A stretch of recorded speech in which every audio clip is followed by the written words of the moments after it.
अगस्त्य मुनि ने कहना जारी रखा। पिता की आज्ञा पाकर कैशी विश्रवा के पास गई और उन्हें अपने अभिप्राय से अवगत कराया। उस समय भयंकर आंधी चल रही थी, आकाश में मेघ गरज रहे थे। कैशी का अभिप्राय जानकर विश्रवा ने कहा कि भद्रे, तुम इस कुबेला में आई हो, मैं तुम्हारी इच्छा तो पूरी कर दूंगा, परंतु इससे तुम्हारी संतान दुष्ट स्वभाव वाली और क्रूरकर्मा होगी। मुनि की बात सुनकर कैशी उनके चरणों में गिर पड़ी और बोली कि भगवान, आप ब्रह्मवादी महात्मा हैं, आपसे मैं ऐसे दुराचारी संतान पाने की आशा नहीं करती, अतः आप मुझ पर कृपा करें। कैशी के वचन सुनकर मुनि विश्रवा ने कहा कि अच्छा, तो तुम्हारा सबसे छोटा पुत्र सदाचारी और धर्मात्मा होगा। इस प्रकार कैशी के 10 मुख वाले पुत्र का जन्म हुआ, जिसका नाम दशग्रीव रखा गया। उसके पश्चात कुंभकर्ण, शूर्पणखा और विभीषण के जन्म हुए। दशग्रीव और कुंभकर्ण अत्यंत दुष्ट थे, किंतु विभीषण धर्मात्मा प्रकृति का था। दशग्रीव ने अपने भाइयों सहित ब्रह्मा जी की तपस्या की। ब्रह्मा के प्रसन्न होने पर दशग्रीव ने मांगा कि मैं गरुड़, नाग, यक्ष, दैत्य, दानव, राक्षस तथा देवताओं के लिए अवध्य हो जाऊं। ब्रह्मा जी ने तथास्तु कहकर उसकी इच्छा पूरी कर दी। विभीषण ने धर्म में अविचल मति का और कुंभकर्ण ने वर्षों तक सोते रहने का वरदान पाया। फिर दशग्रीव ने लंका के राजा कुबेर को विवश किया कि वह लंका छोड़कर अपना राज्य उसे सौंप दे। अपने पिता विश्रवा के समझाने पर कुबेर ने लंका का परित्याग कर दिया और रावण अपनी सेना, भाइयों तथा सेवकों के साथ लंका में रहने लगा। लंका में जम जाने के बाद अपने बहन शूर्पणखा का विवाह कालका के पुत्र दानवराज विद्युवेहवा के साथ कर दिया। उसने स्वयं दिति के पुत्र मय की कन्या मंदोदरी से विवाह किया, जो हेमा नामक अप्सरा के गर्भ से उत्पन्न हुई थी। विरोचन कुमार बलि की पुत्री वज्रज्वला से कुंभकर्ण का और गंधर्वराज महात्मा शैलुष की कन्या सरमा से विभीषण का विवाह हुआ।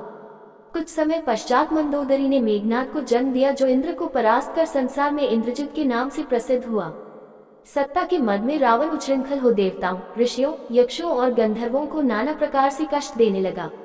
एक बार उसने कुबेर पर चढ़ाई करके उसे युद्ध में पराजित कर दिया और अपनी विजय की स्मृति के रूप में कुबेर के पुष्पक विमान पर अधिकार कर लिया। उस विमान का वेग मन के समान तीव्र था। वह अपने ऊपर बैठे हुए लोगों की इच्छानुसार छोटा या बड़ा रूप धारण कर सकता था। विमान में मणि और सोने की सीढ़ियां बनी हुई थी और तपाए हुए सोने के आसन बने हुए थे। उस विमान पर बैठकर जब वह श्रवण नाम से प्रसिद्ध सरकंडों के विशाल वन से होकर जा रहा था, तो भगवान शंकर के पार्षद नंदीश्वर ने उसे रोकते हुए कहा कि दशग्रीव, इस वन में स्थित पर्वत पर भगवान शंकर क्रीड़ा करते हैं, इसलिए यहाँ सभी सुर, असुर, यक्ष आदि का आना निषिद्ध कर दिया गया है। नंदीश्वर के वचनों से क्रुद्ध होकर रावण विमान से उतरकर भगवान शंकर की ओर चला। उसे रोकने के लिए उससे थोड़ी दूर पर हाथ में शूल लिए नंदी दूसरे शिव की भांति खड़े हो गए। उनका मुख वानर जैसा था। उसे देखकर रावण ठहाका मारकर हंस पड़ा।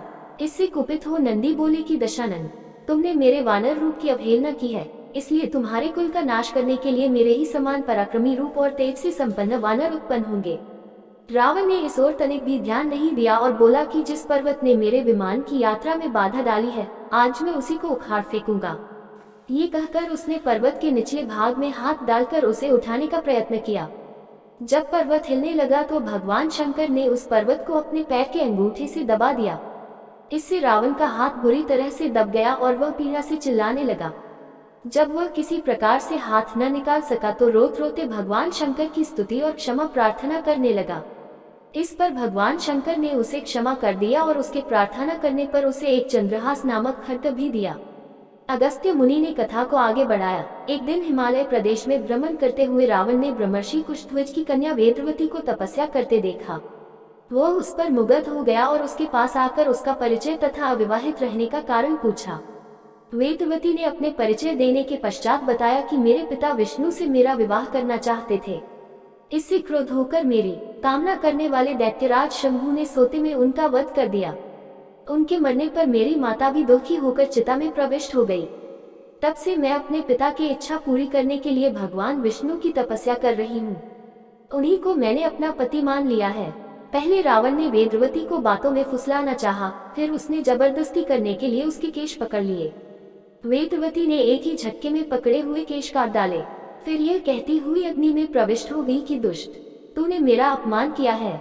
इस समय तो मैं यही शरीर त्याग रही हूँ, परंतु तेरा विनाश करने के मैं अयोनिजा कन्या के रूप में जन्म लेकर किसी धर्मात्मा की पुत्री बनूंगी। अगले जन्म में वह कन्या कमल के रूप में उत्पन्न हुई। उस सुंदर कांति वाली कमल कन्या को एक दिन रावण अपने महलों में ले गया। उसे देखकर ज्योतिषियों ने कहा कि राजन, यदि यह कमल कन्या आपके घर में रही तो आपके और आपके कुल के विनाश का कारण बनेगी। ये सुनकर रावण ने उसे समुद्र में फेंक दिया। वहां से वह भूमि को प्राप्त होकर राजा जनक के यज्ञ मंडप के मध्यवर्ती भूभाग में जा पहुंची। वहां राजा द्वारा हल से जोती जाने वाली भूमि से वह कन्या फिर प्राप्त हुई। वही वेदवती सीता के रूप में आपकी पत्नी बनी और आप स्वयं सनातन विष्णु हैं। इस प्रकार आपके महान शत्रु रावण को वेदवती ने पहले ही अपने शाप से मार डाला। आप तो उसे मारने में केवल निमित्त मात्र थे। अनेक राजा महाराजाओं को पराजित करता हुआ दशग्रीव इक्ष्वाकु वंश के राजा अनरण्य के पास पहुंचा, जो अयोध्या पर राज्य करते थे।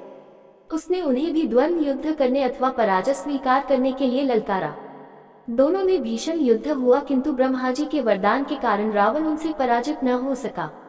जब अनरण्य का शरीर बुरी तरह से क्षत विक्षत हो गया तो रावण इक्ष्वाकु वंश का अपमान और उपहास करने लगा।